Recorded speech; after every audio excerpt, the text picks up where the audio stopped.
Hey, listeners, I am so excited to share that we have a brand new way for you to support Overthink.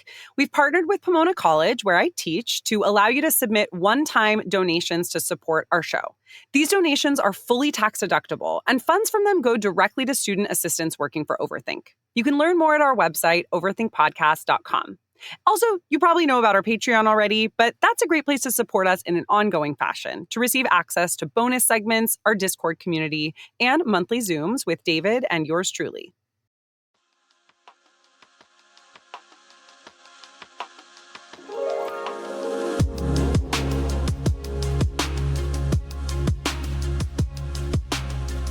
Hello, and welcome to Overthink, the podcast where I'm Dr. Ellie Anderson. And I'm Dr. David Peña-Guzmán. And whether it's awkward laughter, awkward silence, or awkward people. Today's the day we're talking about it. A recent study showed that 1 in 4 adult Americans consider themselves more awkward than other people. And among 18 to 29-year-olds, the number rises to 37%. So like a third of young people, a third of our target audience feels awkward. And a quarter of Americans in general feel they are more awkward than most people. Although I have to say the statistics are kind of bizarre because it's still less than 50%. So technically speaking, so they could be right. They could be right. Yeah, it's like, that statistic that when people say, 50% of doctors graduated with below average scores from med school. And people are like, what? They shouldn't be doctors then. But it's just the nature of the statistics. Here it goes the other way. There should be more people who think that they are more awkward than the average American. It should be 50%. Totally. I know this does actually kind of surprise me the more that I think about it, that it's not more people. But I will say one explanation of that could be found in the book that we're going to be talking about today, because we're interviewing the author of it a bit later, this book, Awkwardness, A Theory. And the author of it, Alexandra Plakias, says that she doesn't think there are any awkward people, only awkward situations. And so this statistic would be wrong in the sense that, according to Plakias, nobody is awkward. So 1 in 4 Americans are wrong that they're awkward, not because that they're wrong that they're more awkward than other people, but because no person in and of themselves is awkward. Yeah, and although all those people would be wrong literally about themselves on Plakias' account, she does talk about what reasons one might have for using awkward as a self-descriptor. She wrote this blog on the Oxford University Press's blog, talking about how often when you call yourself an awkward person, that's a way of protecting yourself, and in some cases, even immunizing yourself against the consequences of your action and sort of putting off responsibility for the things that you do. And she talks about how this is something that's quite common in the culture of Silicon Valley with all these tech bros, people like Mark Zuckerberg, who will say things like, oh, I'm just a socially awkward, nerdy guy. Don't hold me accountable for not being up to date on social norms about how to behave in public. Yeah, and that tech bro is a paradigm, I think, of awkwardness today. But that's a paradigm that I think a lot of people resent or find frustrating, at least in broader culture, in part because oftentimes, that charge of being awkward comes alongside a lot of social privilege and a sense of like, don't expect me to smooth out a situation. That's your job, right? That's the job of the peons. Yeah. But I think also, like, a lot of everyday people identify as awkward, as we can see from this statistic. And one thing that interests me is the line between awkwardness and cringe. Like when I was in college, in the heyday of the sort of emo, boho, indie energy of the early 2000s. That's quite a description. It was really common to be like, I'm so awkward, as you sort of moved your side bangs away from your eye. And now we've moved from, I think, talking about awkwardness to talking about cringe. But cringe and awkward are different things. So for one, cringe is usually used in a sort of hostile or judgmental sense, whereas awkwardness feels like there's something kind of more shared or eliciting empathy in the way that we often use it. There's a philosopher, Thomas J. Spiegel, who portrays cringe as an essentially hostile reaction to a social faux pas. And this seems pretty different from awkwardness. And indeed, Plakias talks about the distinction between cringe and awkwardness in her book as well. And she said that the two phenomena are kind of wrongly seen as related because they both involve embarrassment, but actually awkwardness is something quite different. Yeah, I don't think anybody, including myself, when I had long bangs, Ellie, in undergrad, and I would iron them out so they would be long and smooth and I could flip them over my forehead. Nobody says, I'm so cringe in the same way that maybe we used to say I'm so awkward. And I do think it has to do with the hostility of cringe, but also with the fact that I think of cringe as a property of behaviors, whereas I think of awkwardness as like the vibe. Like there are awkward vibes happening now, but nobody would say like there's cringeness happening. It's usually tied to a particular actor and their behavior. That's what I mean. This is true. Something is cringe that somebody did or somebody is cringe. Yeah, but nobody is cringe just essentially. They are cringe by virtue of what they do or say.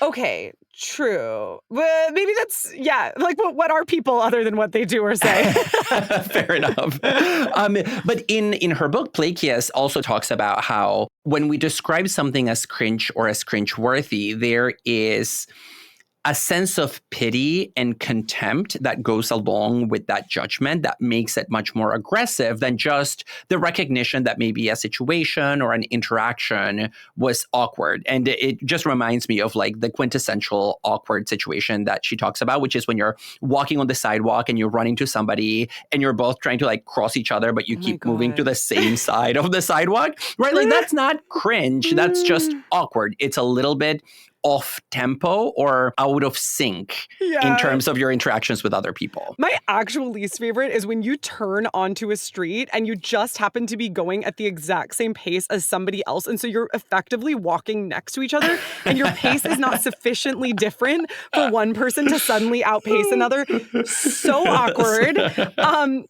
So we're going to come back to Plakias' argument that people can't be awkward when we interview her. I want to touch on another element of this study that was done, which had to do with the topics of conversation that people find awkward. So David, tell us what topics people reported feeling awkwardness around.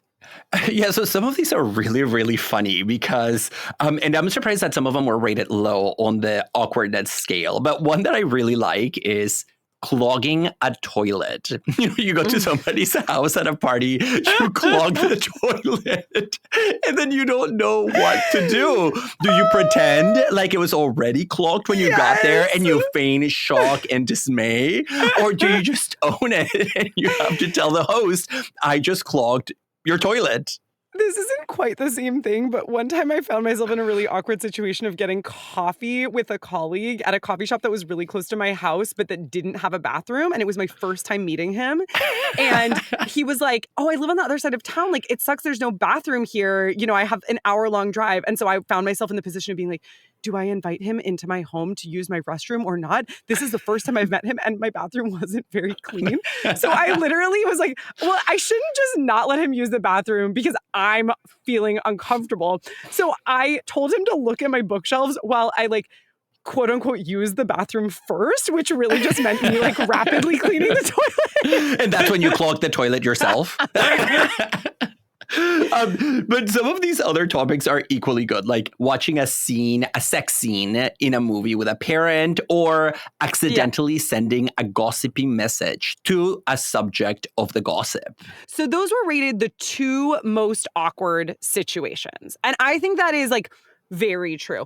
I also know somebody who accidentally sexted their mom one time, which is one of the most awkward possible things I could ever imagine. So that's accidentally sending a message. Oh my gosh. But it's not a gossipy message to the subject of the gossip. Ellie, I did that I did What? that in grad school to my To your mom? stepfather. No, to my stepfather. Oh my God, that's so much worse. Yes, because It's so much worse. I went on a date who had his first name. No. They shared a first name, and so I texted, and it was horrific. Thankfully, Was it flirtatious or sexual? No, it was sexual. Thankfully, the particular sexual expression that I used, I used my skills as an improviser to save myself, and I made it seem as if I had meant to send that to somebody with whom I was playing video games, and it worked in the context of the discussion, but I sexted my stepfather. Okay, good thing your stepfather does not listen to Overthink, or else he would be disabused of the impression that it was about a video game. Oh my God, so Forgetting horrific. someone's name is rated pretty awkward.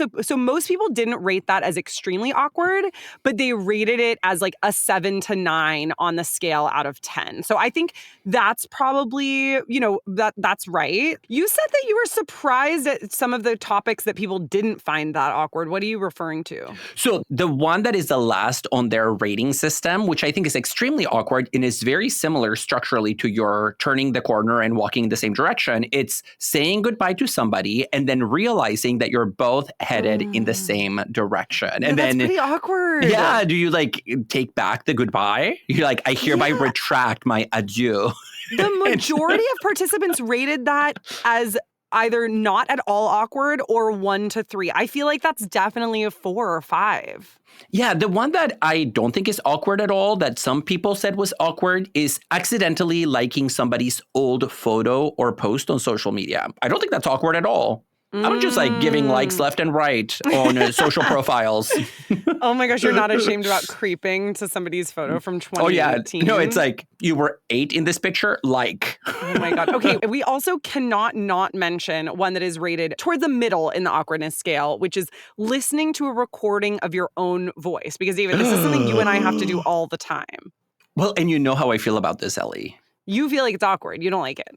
Yeah, I've never listened to a single Overthink episode after it's been published.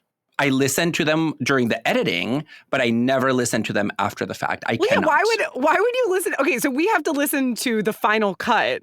Yes. Why would you listen to it after that point, just for fun? Of course you're not doing that. I would never do that either. No, but I've been on road trips when friends are like, oh, should we listen to an episode of Overthink? Because David is here. And I'm like, absolutely fucking not. Yeah, I will say, but in terms of actual just sheer awkwardness of listening to your own voice, that is something I have definitely gotten over. I used to feel like it was kind of awkward, but now, at least when it comes to the podcast, I feel like I've just totally dissociated. I don't know if I'm using that term in the technical, sense, but I've dissociated my subjectivity from my own voice in the podcast. I love that you're like, I hate the sound of my voice, that as soon as I listen to it, I full on dissociate. Well, actually, it really depends. Sometimes it's not so bad. Sometimes I'm like, okay, I'm talking a mile a minute and using way too much.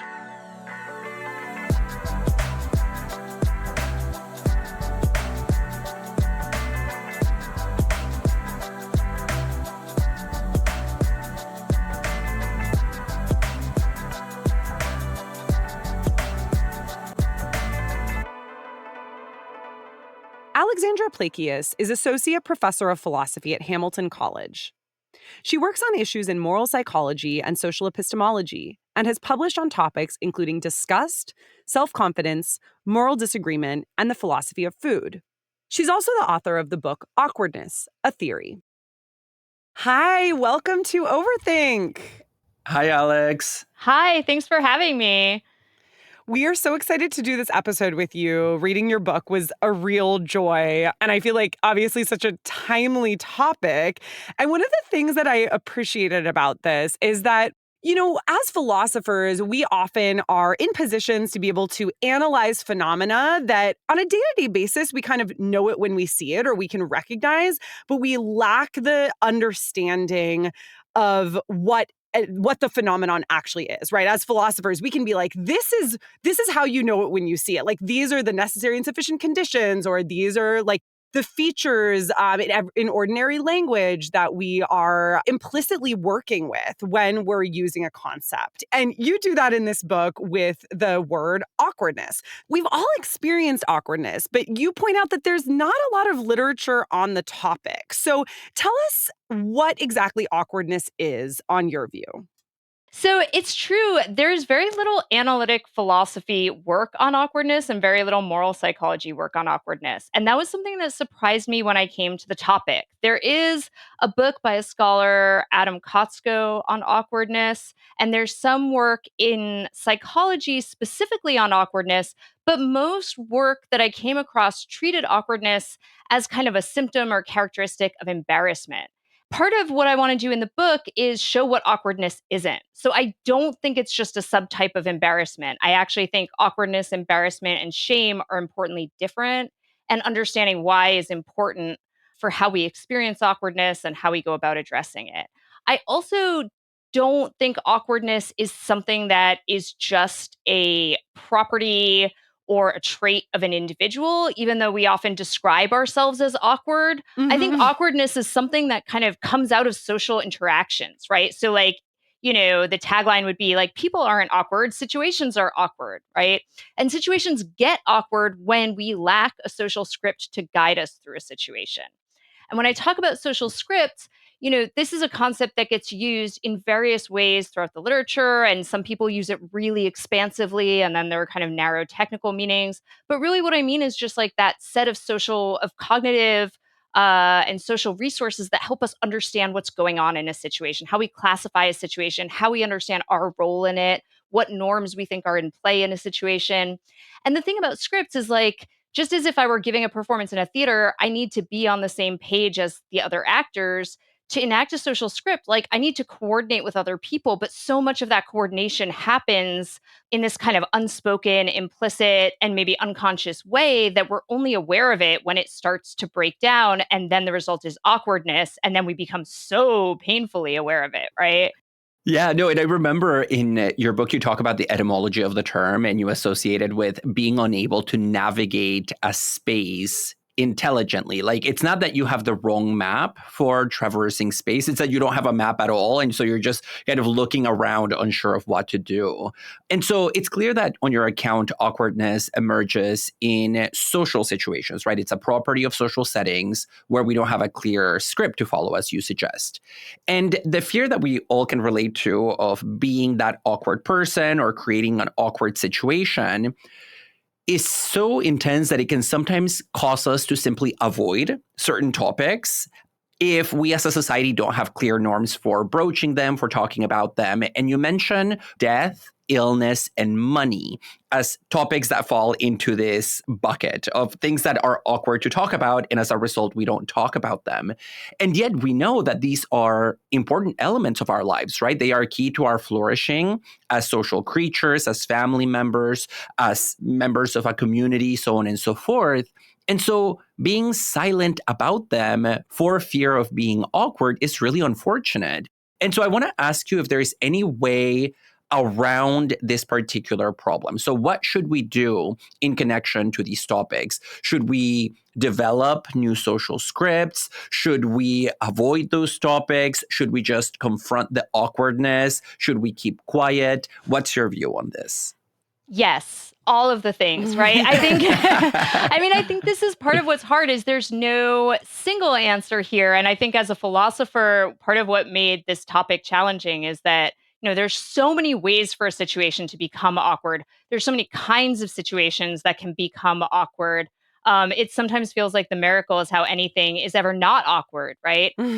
So as far as your question, how do we deal with this? How do we manage these topics? I think that one strategy is to kind of consciously decide on a script or to kind of decide going into an interaction how we're going to handle it. And sometimes that very literally means having a kind of script. And I do think one reason that certain topics like death, for example, which you mentioned, or illness have become awkward is that for a long time, we're kind of all on the same page with certain rituals and institutions that governed how we deal with topics like death. So I'm thinking here of like religious institutions. It's not that we don't have religious institutions anymore, but it's that we have, much more diversity in the kinds of religious institutions that people belong to, or some people don't belong to any, right? That's good. It's great that people have more choice about the social roles and identities that they adopt, but it does mean that we can't take for granted that people are going to be on the same page as us. And it means that sometimes we feel uncertain about what the right ritual is going into a situation, or we just realize we don't actually have a ritual for this kind of situation. So I think one strategy we can use, as I said, is to decide in advance on a kind of script, right? So I might think going into something like, here's what I'm going to say, and here's how this is going to help me negotiate it. I think another way is to be aware that there's more than one person involved in the situation. And I think this is a place where we can become more aware of our role in the situation and what our goal is. And that can help us Hmm. navigate a situation. So I'm thinking here about death, which I know can feel awkward for people, how to broach the topic of a death, how to offer condolences, how to, talk to someone who might be grieving. And we sometimes feel like we don't know what to say. But if we think about, like, well, what is the goal of this interaction, right? Am I trying to kind of come off and make sure I say exactly the right thing? Or am I trying to connect with this person in a difficult time for them and offer them some comfort? Sometimes focusing on the goal of an interaction can help us get through it. I think another thing is to, as the person maybe who is feeling less prone to awkwardness in a certain kind of situation, especially situations involving money, which often also involve power, we can kind Yeah. of help people not feel awkward, right? By broaching the topic so that they don't have to. So, for example, as academics, we're often asked to give talks or give seminars or participate in events. And a lot of times money is never mentioned. Like, is there going to be money? Is there not going to be money? Right? That puts someone in a situation where they might have to ask about money, and that might feel really awkward, because I think we Hmm. also have this assumption as academics that, like, of course we're not in it for the money, we're in it for the love of philosophy, right? Which is sometimes true. So we have these weird conflicting scripts about why we're doing things, and I think that putting someone in a situation where they have to navigate that conversation and bring up the topic of money when they are, perhaps the more junior person or the less empowered person, one way to avoid that is to simply bring it up front, right? Or Hmm. to simply acknowledge, like, I don't know how to have this conversation. I realize this is difficult because I don't want to make it seem like I'm only interested in money, but money is also important, right? I don't know the best way to talk about illness, but I want to be able to help if I can. What are some things that I can do here? And things like that. Mhm. And I think one thing awkwardness highlights is we often expect social interactions to be effortless. And we really Hmm. kind of think it's something that we're supposed to know going into it. But I think once we acknowledge that, like, this stuff is really hard, not everyone knows how to talk about death or illness or money or periods or menopause, right? Hmm. And we just kind of acknowledge that this is difficult. It's okay to have to do research. It's okay to ask people, like, what should I say in this situation? So I had a work situation recently where, I had to navigate a kind of tricky interaction, and I was really wondering how to do it. And then it occurred to me to ask someone, a kind of non academic, how would you do this? And they just gave me a sentence. And it was like all I needed was that one sentence that kind of threaded the needle between, like, I see what you're doing here and it's a problem. And also, like, I don't want to offend you and I don't want to blow this up into something bigger. Sometimes just literally having that one line can be so helpful, but as long as we're under the impression that, like, this is somehow supposed to be this magical, effortless skill that we all have, we don't necessarily feel comfortable or okay asking for those resources or asking for help like that. Mhm. And I wanna just pick up on that word comfortable that you just used, because one of the things that you talk about in the book is that even though awkwardness is a property of social relations, not a feeling, and you really make a case for that, you do say that awkwardness is often accompanied by certain feelings, and you name discomfort, uncertainty, and self-consciousness as the 3 emotions or feelings that often come up in relation to awkward situations. And I found that a really useful framework, because I think it is so common to refer to oneself as an awkward person. And because on your account, that doesn't really work, the situation is awkward. We need to offer some way of describing what people are getting at when they say that they're an awkward person. And it seems like a proneness to those types of feelings might be one. You also talk about how even though there aren't any awkward people, there are people who occupy liminal social roles and or who find social cues difficult. And I think, the latter especially pertains to situations of neurodivergence. So I'm curious to hear you talk a little bit more about what the role of feelings is here and how you think certain people might be predisposed to the feelings themselves and or to the situations that generate those feelings. Yeah, I think that's a really interesting question. So, one reason that I object to the description of someone as an awkward person is I think it's actually interestingly ambiguous. So if I say like Ellie is really awkward at parties, it seems like one thing I might mean is like Ellie feels really awkward at parties. But another thing I might mean is Ellie makes me feel awkward at parties, right? And I Said no one ever. I think that ambiguity can be really problematic, right? So sometimes describing someone as awkward, right, means like they make me feel uncomfortable. And it can be a way of kind of distancing ourselves from them or expressing a desire not to really have them Mm. around. And so I think those feelings of discomfort, there's kind of a small but growing literature on discomfort itself and the use of discomfort as kind of a moral tool. But I think that when we talk about our own discomfort, it's important to recognize like where that's coming from and what the source of that is. And I think describing people as awkward can be a way of pinning our discomfort on them when it might be that we don't really know how to navigate the situation, right? We don't really know how to talk to this person or how Mm. to approach the difficulty they're dealing with or something like that. And that seems really useful as a way of thinking about, for instance, a neurotypical person who's in a relationship with somebody who has an autism diagnosis. Oftentimes, like when somebody is in a close relationship with somebody who has an autism diagnosis, but they don't have it themselves, what might seem like awkward situations from the outside suddenly don't seem awkward at all because you learn how to navigate that social situation, due to new scripts that don't match dominant scripts. And so I think that idea that sometimes neurotypical people or whatever we call quote unquote Hmm. neurotypical feeling awkward around folks who are not neurotypical, that has more to do with the neurotypical person feeling awkward than it does with the neurodivergent person or a person with an autism diagnosis in the example I'm using here feeling awkward. I think it helps to sort of shift who we see as quote unquote responsible for the awkwardness and who sort of bears the burden of that discomfort.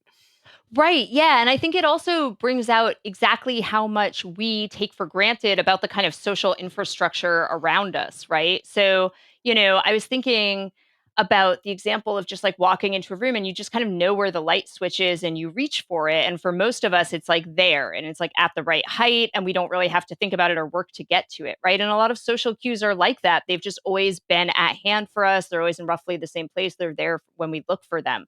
When we engage in an interaction with someone who maybe isn't reading our social cues the way we would expect them to, or isn't giving back the kind of social cues we would expect, right? The kind of eye contact, the kind of nods or smiles or gestures, that can be disorienting for us. But that kind of disorientation can also remind us how reliant we are on a certain kind of infrastructure to navigate. I mentioned earlier a book by Adam Kotsko, also called Awkwardness, which is potentially a little awkward. But Awkward. he has this he has this phrase that I really like where he talks about this idea of insight through social breakdown, right? And that it's when there's like this social breakdown in interactions that we can kind of realize like a lot of what's normally going on there in the background that we don't see or we're not aware of. And that can also help us rewrite those scripts in ways that make them more accessible to others.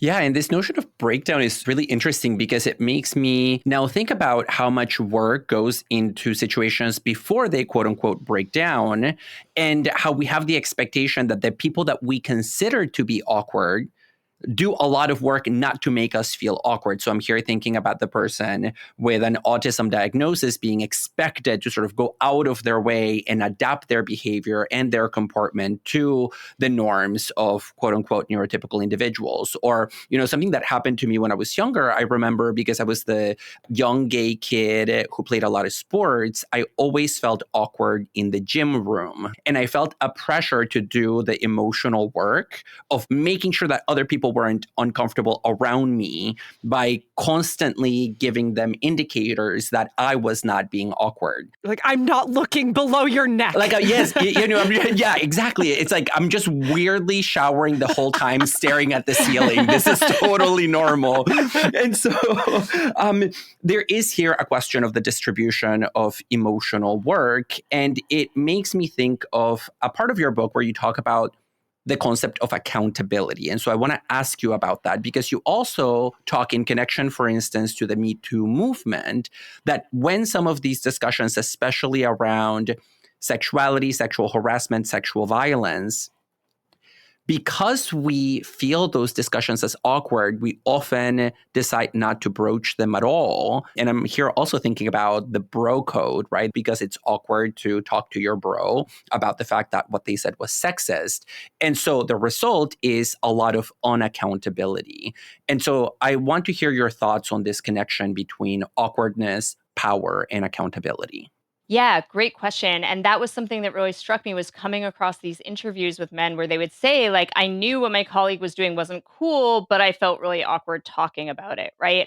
I think part of this goes back to this concept of like liminality. And a lot of times when we think about things like sexual harassment, or when we think about things like, yeah, kind of problematic behavior, we have these kind of examples that really stand out as like at the extreme case or a very clear cut case, and I think that sometimes in real life, when we encounter these kinds of situations, it's less clear cut. Like, I know this is problematic in some way, but does it rise to this level? Or is it something that, like, I should go through official channels on? Or do I have to say something, right? Maybe it's okay. And I think where that kind of uncertainty is, there's a lot of room for awkwardness because we're not necessarily sure whether we have an obligation to handle it, how we should handle it, whether it falls cleanly into this category.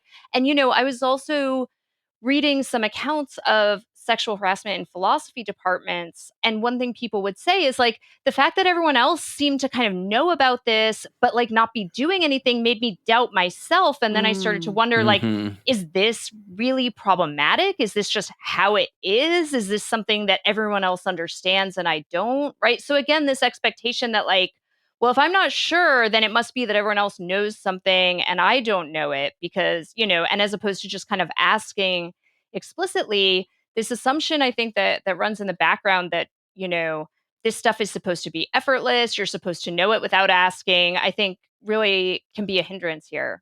There's interesting literature on people with disabilities and the way we interact with people with disabilities. And there's some studies on how people feel awkward during those interactions. And one of the things the researchers recommend is like, yeah, people with disabilities should call attention to the disability early on in the interaction because it'll make other people feel less awkward. And when I read that, I was really struck. And what you said, David, reminded me of that like, there's this extra work you're doing going into every interaction to figure out like, okay, I'm going to put this out there. When am I going to fit this into the interaction? How am I going to call attention to it?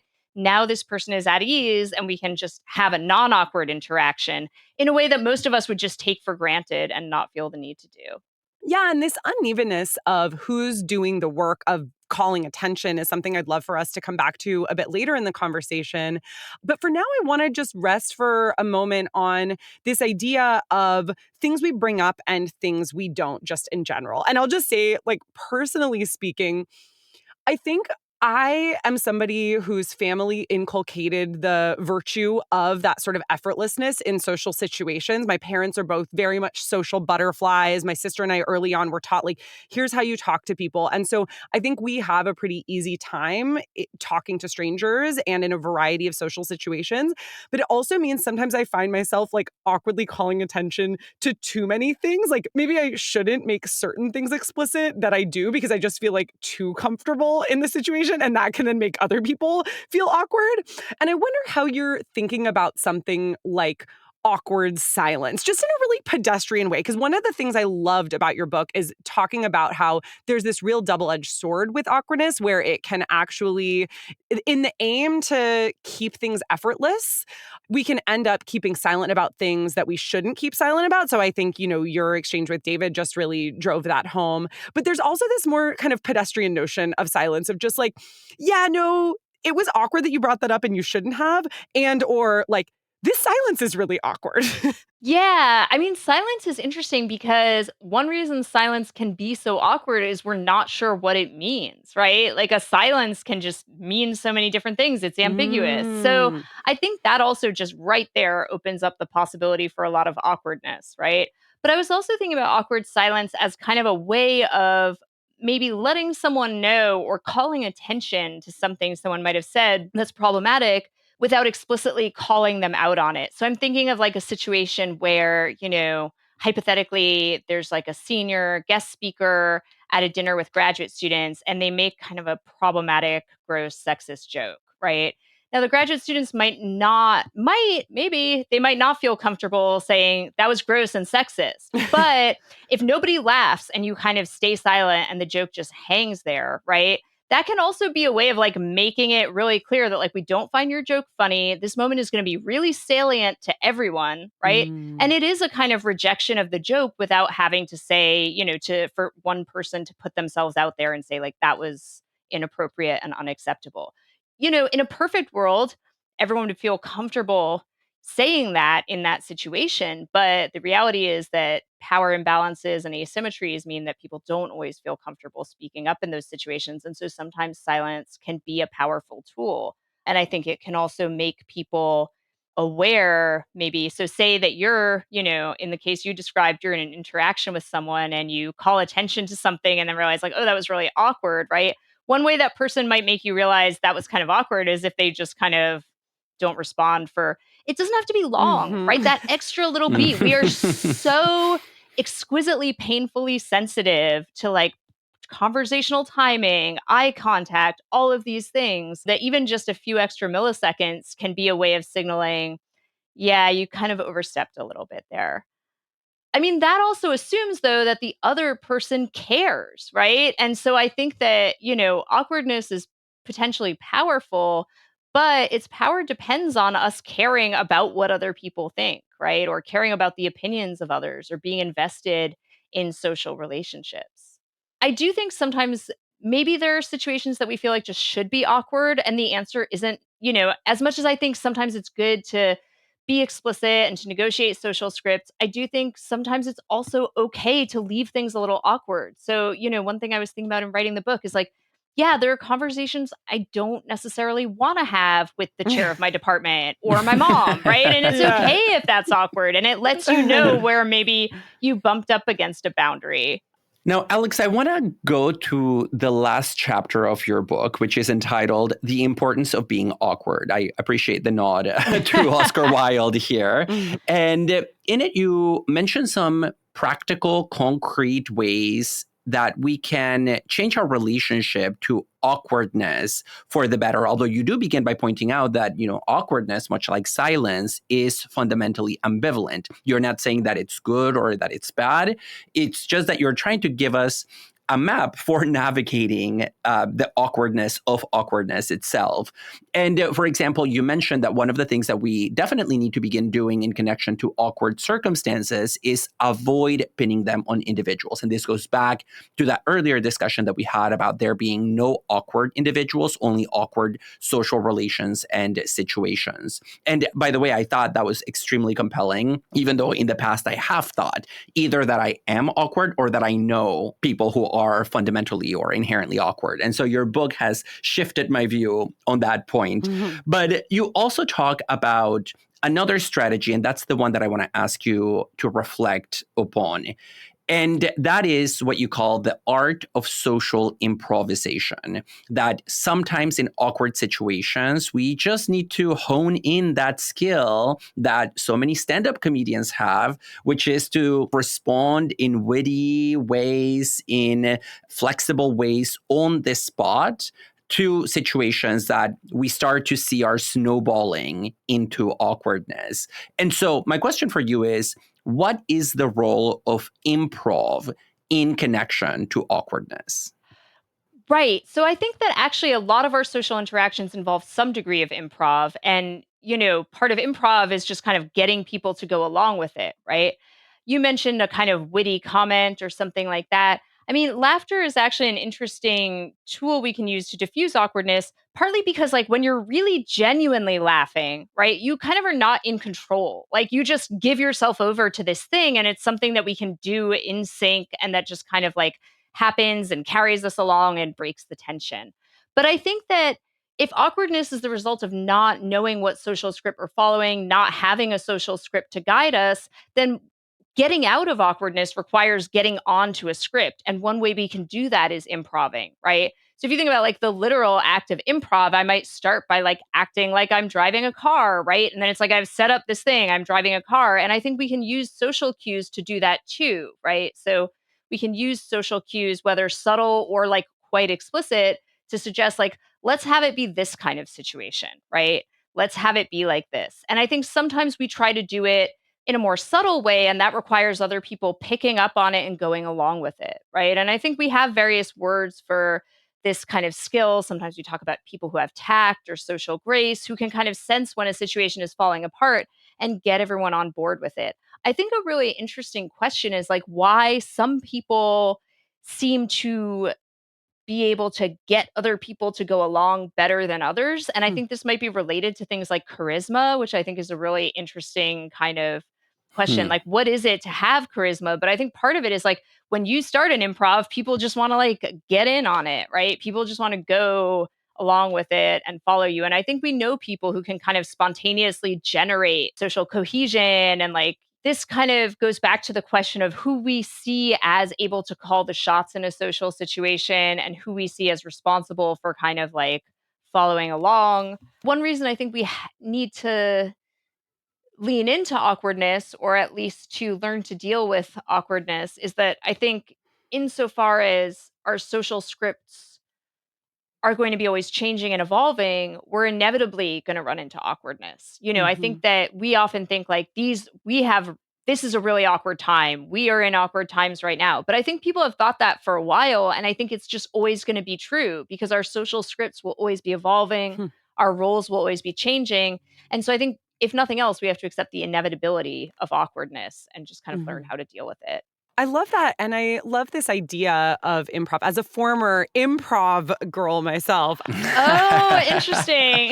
which I will say, I think my background in improvisational comedy has majorly helped me create social cohesion in the classroom. So what you just said, I Interesting. think, really resonated with me. But I think too, in terms of these kind of changing social scripts, one thing that you really compellingly point out is that, in addition to these cases where spontaneous strategies such as improvisation are needed, there are also cases where there are scripts that are becoming more and more explicit. And one of those cases is talking about pronouns in our society. You use the example of pronouns to identify a way that this new emerging script, for instance, starting a class by saying, I use she, her pronouns, and asking other people to state their pronouns, is new, but it also is bringing to the fore invisible work that has always already been done by us, right? When we're not explicitly stating our pronouns, we are asking other people to implicitly know what our pronouns are based on our presentation.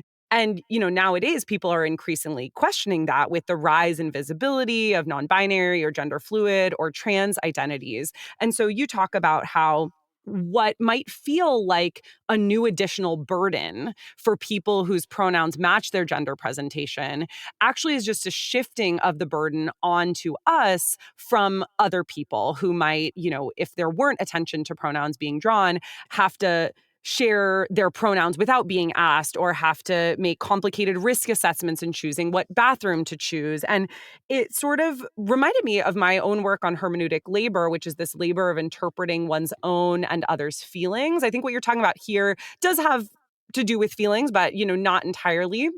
But so who are we expecting to sort of do that work? And how can the rise of awkward situations reveal to us that it's not just the new addition of work in general, it's just the shifting of the burden of work from one party to another due to the uncertainty of social scripts? Right. Yeah. I think that's a really interesting question. I think you're right to point out that that work has always been there, the work of interpreting a social situation, the work of classifying it.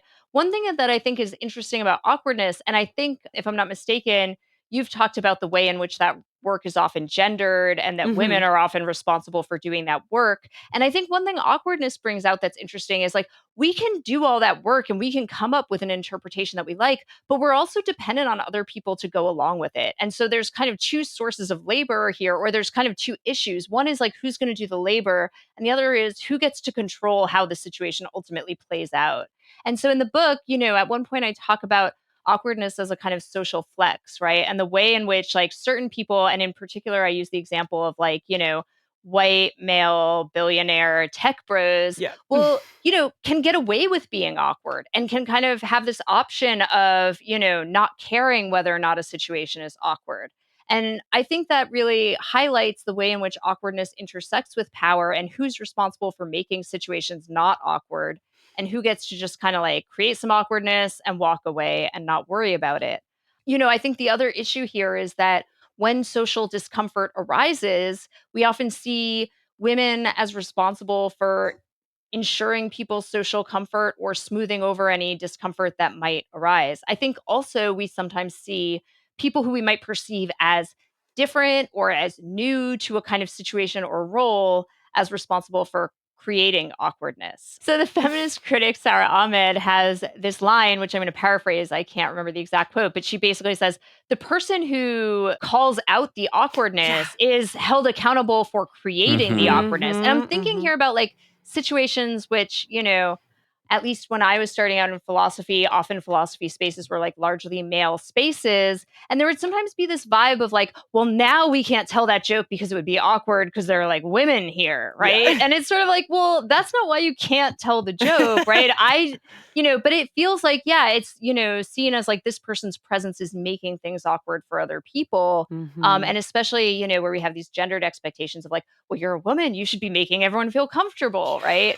So I think, yeah, there is this tendency, and this is again why I think we should be very hesitant to describe people as awkward, because awkward as a descriptor is more naturally going to attach itself either to certain individuals or certain positions more than others. Alex, you have given us a lot to think about and mull over, and I'm glad to report this conversation was not awkward at all. It was very smooth, a lot of social cohesion, perfect social scaffolding. So we thank you, and we recommend your book to all of our listeners out there. Highly recommend it. Such a fun and interesting, compelling read. Thank you so much for joining us. Oh, thanks so much for having me. It's been great talking to you. Overthink is a self-supporting, independent podcast that relies on your generosity. By joining our Patreon, you can gain access to our online community, extended episodes, and monthly Zooms. If you'd prefer to make a one-time, tax-deductible donation, you can learn more at our website, overthinkpodcast.com. Your support helps cover key production costs and allows us to pay our student assistants a fair wage. Ellie, that was such an interesting discussion about a concept that, appears all over the place. And it's a really good example of what philosophy can do for illuminating our everyday experience. Yeah, this was such an automatic yes episode for us. When we found out about this book, I instantly was like, will you be on the podcast, please? Yeah, no. And so it was a great discussion. And I want to ask you as we begin here to wrap things up, what you thought about specifically her claim that in the past, people have always said, oh, we live in such awkward times. And nowadays, people also say that. Do you think that we really do live in more awkward than normal times? Or is this just another version of people always thinking that their historical moment is unique? Who knows? Honestly, I can't say for certain whether we live in more awkward times than in other phases. But I do think there are a few things that make our society today ripe for awkward situations. And one of the examples that we talked about is a lot of variability in gender norms that we're witnessing today, including the rise of asking people what their pronouns are. Now, I think asking people what their pronouns are seems like a very easy way to alleviate potentially awkward situations, and awkward not just like in a slightly uncomfortable sense, but like very morally problematic sense, right? People don't want to be misgendered, and I don't want to be misgendering other people. She has a really interesting quote from Life magazine in 1927 at the beginning of the book that is shockingly similar to today's situation, though. The quote reads, "These are awkward times, and I sympathize with the tea shop waitress who approached a customer from behind and said brightly, 'Anything more, sir? I mean, madam. I beg your pardon, sir.'" So this 27 quote is about somebody who isn't sure, a tea shop waitress who isn't sure whether the patron is male or female, probably due to the kind of ambiguity and gender fluidity of the 1920s with flapper culture. Yeah, and if it was already happening in the 1920s, then maybe it's not something that we can say is new, because you could imagine, it having been awkward when women started wearing pants, or, when women started entering the workforce. So whenever there are any changes to the distribution of social roles along the lines of gender and sex, that people would experience those kind of like unclear circumstances as awkward. So I kind of lean toward the theory that there is nothing unique about our era that makes it any more ripe for awkwardness. I think social life just is ripe for awkwardness. And there might be something about our current moment that actually obviates the continued potential awkwardness of that situation, because I doubt that the tea shop waitress in 1927 saying, "Sir, ma'am, sir," ended up asking the patron what their pronouns are, right? And probably today a stranger still wouldn't do that, but there are a lot of situations when we are asking each other what our pronouns are, and so that can obviate that potential awkwardness. And Plakias uses the example of Zoom meetings or Zoom classes where people can write their names and their pronouns in. And so you can just have like your names and pronouns listed along with your video screen. Well, and in the spirit now of playing devil's advocate to my own position from literally 5 seconds ago, I wonder whether, moving away from gender a little bit, whether technology might be a catalyst for awkwardness, because as in the case of, sexting a family member or Yes. it allows for cases of mistaken identity in a number of ways. That can be the wrong addressee, or it can also be running into somebody in person that you interacted with previously under the cover of anonymity online. And they're like, "Oh, you're the person that said the following things online." I'm thinking about Nicki Minaj and the drama with Miley Cyrus. Now back to this lady who had a lot to say about me on social media the other day, where once she you're said that in person, person? I don't know this situation. yeah, she said that at an award ceremony while she was receiving an award. And she's like, "You said all these things online. That's fine. I am here now in person. Can you back them up?" Yes. And so that transition from the digital to quote unquote real life can be awkward because the same norms don't apply to interactions in those domains. I also am really glad you bring up this example, which I wasn't aware of, because it brings to mind something that I was thinking about in reading this book, which is that white culture is more awkward than Black culture. Oh, just because of like Protestant values about being proper and not addressing uncomfortable topics of discussion? Yeah, I know this sounds like a ridiculously broad generalization, and sure it is, but this is something that there's actually a lot of sociological research done on. The fact that Black American culture tends to be more confrontational and also reparative. So there's a way that mainstream white culture is afraid of saying something that's going to be awkward, whether it's the bro code that you mentioned earlier or white feminine norms around politeness. So there's a real non-confrontational dimension there, whereas I think Black American culture is much more comfortable on the whole with confrontation and also with the sort of reparative results that can emerge from that, like this sort of restorative justice approach. And it reminds me of some of what Plakias says about needing to feel more comfortable than we might ordinarily in critiquing friends, and in recognizing that critiquing friends is not a sheer matter of blame or reprobation, but it actually is a way of calling people in, right? So this calling in culture too, and call out culture, both of those I think are more associated with Black social norms than with dominant white social norms. Yeah. And I mean, in connection to that notion of calling in, it reminds me of the part of her book where she talks about the association between awkwardness and the Greek root oikos, which means home.